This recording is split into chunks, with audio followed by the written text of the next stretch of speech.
ફલાણા ભાઈએ ચંદ્ર પર જમીન ખરીદી. આવા સમાચાર તો તમે છેલ્લા કેટલાક સમયથી સાંભળતા હશો. કોઈ ચંદ્ર પર જમીન ખરીદીને ગર્લફ્રેન્ડને ગિફ્ટમાં આપે છે અને હમણાં જ સુરતમાં એક મામાએ પોતાની ભાણી માટે 1 એકર જમીન ખરીદીને ભેટમાં આપી. આવા સમાચારો જોઈ વાંચીને તમને પણ થતું હશે કે વાહ ભાઈ, જોરદાર આ તો. પણ શું તમને ક્યારે એવો વિચાર આવ્યો છે કે ચંદ્ર પર જમીન કોણ વેચે છે અને કઈ રીતે ખરીદી થાય છે? શું તમે પણ ચંદ્ર પર જમીન ખરીદી શકો? શું તે લીગલ છે? ચંદ્ર પર જમીનનો ભાવ શું છે? આ દરેક મુદ્દે આજે હું તમને માહિતી આપીશ. ચંદ્ર પર જમીન વેચનારાએ કેટલી જમીન વેચનાર અને કોણ છે, કેટલી કમાણી કરી અને તેના ચોંકાવનારા આંકડાઓ પણ જણાવીશ. એટલું જ નહીં, ચંદ્રની પોતાની સરકાર અને રાષ્ટ્રપતિ પણ બની ગયા છે. પણ શું આ બધું જ લીગલ છે અને ભરોસા યોગ્ય છે? એ બધી જ ચર્ચા કરીશું. પહેલા વાત ચંદ્ર પર જમીન ખરીદીની. આમ તો ચંદ્ર પર જમીન ખરીદવી ચોકલેટ ખરીદવા જેટલી આસાન છે.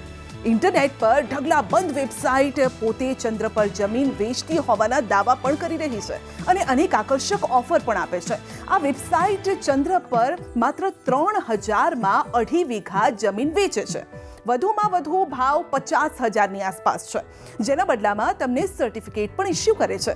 હવે એ મોટો સવાલ છે કે આખરે આ જમીન વેચનારો છે કોણ? કારણ કે ચંદ્ર પર તો હજુ કોઈ પહોંચ્યું જ નથી, તો એનો માલિક કોણ બની ગયું? જાણી લો કે ચંદ્ર પર જમીન વેચનાર બીજું કોઈ નહીં પણ તમારી સ્ક્રીન પર દેખાતા આ ભાઈ છે, જેનું નામ ડેનિસ હોપ છે, જે પોતાને ચંદ્રનો માલિક ગણાવે છે. અરે માત્ર ચંદ્ર જ નહીં, તે તો બ્રહ્માંડના 8 ગ્રહનો માલિક હોવાનો દાવો પણ કરે છે. ચંદ્ર ઉપરાંત મંગળ, બુધ, શુક્ર, ગુરુ તથા અન્ય 2-3 ગ્રહો પણ તેણે પોતાની માલિકી જતાવી રહ્યો છે. કેલિફોર્નિયાનો ડેનિસ આજકાલથી નહીં પરંતુ છેલ્લા 43 વર્ષથી ચંદ્રનો માલિક બનીને બેઠો છે અને કહેવાય છે કે અત્યાર સુધીમાં ચંદ્ર પર જમીન વેચીને તે કરોડો રૂપિયાની કમાણી પણ કરી ચૂક્યો છે. અગાઉ જૂની કારની લે વેચ કરનારા ડેનિસ આજે કરોડોનો માલિક છે. ડેનિસે લુનાર એમ્બેસી નામે વેબસાઇટ બનાવી અને જમીનના સોદા પાડવાનું શરૂ કરી દીધું. આજે પણ લોકો દેખાડાની લાઈમાં ચંદ્ર પર ધડાધડ જમીન ખરીદી રહ્યા છે. જાણીને ચોંકી જશો કે અહીં સુશાંત સિંહ રાજપૂત, શાહરૂખ ખાન, ટોમ ક્રૂઝ તથા અમેરિકાના પૂર્વ રાષ્ટ્રપતિ જ્યોર્જ બુશની પણ જમીન હોવાનો દાવો કરાઈ રહ્યો છે. એણે કેટલી જમીન વેચી એના આંકડા જાણીએ એ પણ સમજી લઈએ કે ડેનિસને આ વિચાર કઈ રીતે આવ્યો. તો ઘટના કંઈક એવી છે કે 1980માં છૂટાછેડા બાદ હતાશ થઈ ગયેલો ડેનિસ ઘરની બારી પાસે ઊભો વિચારી રહ્યો હતો કે જો મારી પાસે કોઈ સંપત્તિ હોત તો હું તેના આધારે કોઈ કમાણી ઊભી કરી શકત. એ જ વખતે એની નજર બારીમાંથી દેખાઈ રહેલા ચંદ્ર પર પડી અને એને એક એવો વિચાર આવ્યો કે જેણે એને અહીંયા સુધી પહોંચાડી દીધો. એણે વિચાર્યું કે જો હું ચંદ્ર પર માલિકીપણાનો દાવો કરીને જમીન વેચું તો કોઈ મારું શું કરી લે. એને ખબર હતી કે ચંદ્ર પર કોઈની માલિકી નથી, કોઈએ દાવો પણ નથી કર્યો અને એટલે એણે પોતે માલિક બનવા માટે પુરાવા એકઠા કરવા લાઇબ્રેરીમાં જઈ અને પુસ્તકો ફંફોડવાનું શરૂ કરી દીધું. એ હકીકત છે કે ચંદ્રનો માલિક કોઈ પણ નથી. કોઈ પણ દેશ ચંદ્ર પર માલિકી જતાવી શકતો નથી, કારણ કે જાન્યુઆરી 1967માં સંયુક્ત રાષ્ટ્ર દ્વારા આઉટર સ્પેસ ટ્રીટી થયેલી છે અને જેમાં ભારત સહિત સેંકડો દેશોએ સહી કરેલી છે. જો કે ડેનિસે તેમાં એક છટકબારી શોધી કાઢી, કારણ કે સંધિમાં તમામ દેશોની સરકારો અંગે લખ્યું છે પણ એવું નથી લખ્યું કે કોઈ વ્યક્તિ બીજા ગ્રહ પર માલિક ન બની શકે.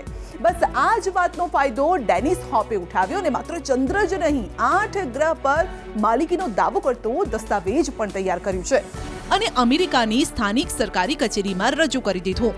ત્યાં સુધી કે સંયુક્ત રાષ્ટ્રમાં પણ તેણે અરજી મોકલી. ભલે સંયુક્ત રાષ્ટ્રએ તેને ક્યારેય કોઈ જવાબ ન આપ્યો, પરંતુ એ મૌનને જ એણે પોતાના દાવાની સ્વીકૃતિ સમજી લીધી. શરૂઆતમાં આસપાસની દારૂની દુકાનો સામે બેસીને તેણે ચંદ્ર પર જમીન વેચવાનું શરૂ કર્યું. ધંધો ચાલી ગયો એટલે 1995માં ડેનિસે લુનર એમ્બેસી શબ્દને ટ્રેડમાર્ક કરી લીધો. નોકરી છોડીને એ હવે 8 ગ્રહ પર જમીન વેચવાનું ફૂલ ટાઈમ કામ કરવા લાગ્યો. એ સમયે ઢગલાબંધ ટીવી ચેનલ્સ અને સમાચાર પત્રોમાં તેના અહેવાલ અપાયા, જેણે તેના માટે પ્રચારનું કામ પણ કરી નાખ્યું. હોપનો દાવો છે કે તેની પાસે 50 લાખથી વધુ ગ્રાહકો છે, જેણે ચંદ્ર પર 61 કરોડ વીઘા જમીન ખરીદી છે. મંગળ પર 325 કરોડ વીઘા અને શુક્ર સહિતના અન્ય ગ્રહો પર 12 કરોડ વીઘા જમીન એ વેચી ચૂક્યો છે. કહેવાય છે કે એક દિવસમાં તે લગભગ 1500 જેટલા સોદા પાડે છે. જાણીને ચોંકી જશો કે ડેનિસ હોપે 2004માં ગેલેક્ટિક સરકારની સ્થાપના કરી, જેનું પોતાનું બંધારણ પણ છે. હોપનો દાવો છે કે તેની સરકારનો દુનિયાના 30થી વધુ દેશો સાથે રાજકીય સંબંધ છે. 2009માં તો તેણે એક અંતરિક્ષ યાન પણ બનાવ્યું અને દાવો કર્યો કે તેમાં બેસીને 30 મિનિટમાં ચંદ્ર પર પહોંચી શકાશે. જો કે હજુ તેને લોન્ચ નથી કરાયું. જો કે તેમાં કેટલું તથ્ય છે તેને કોઈ સમર્થન પણ નથી મળ્યું. અંતરિક્ષ કાયદાના જાણકારોનું કહેવું છે કે ચંદ્ર કે પૃથ્વી સિવાયના કોઈ પણ ગ્રહ પર કોઈની માલિકી હોઈ શકે નહીં. ઇન્ટરનેશનલ ઇન્સ્ટિટ્યૂટ ઓફ સ્પેસ લોના ડેપ્યુટી ડાયરેક્ટર તંજા મેસનજવાને નેશનલ જિયોગ્રાફીને જણાવ્યું હતું કે સંયુક્ત રાષ્ટ્ર સંધિ દેશોની સરકારોની સાથે સાથે લોકોને પણ લાગુ પડે છે. આથી હોપનો દાવો અમાન્ય છે.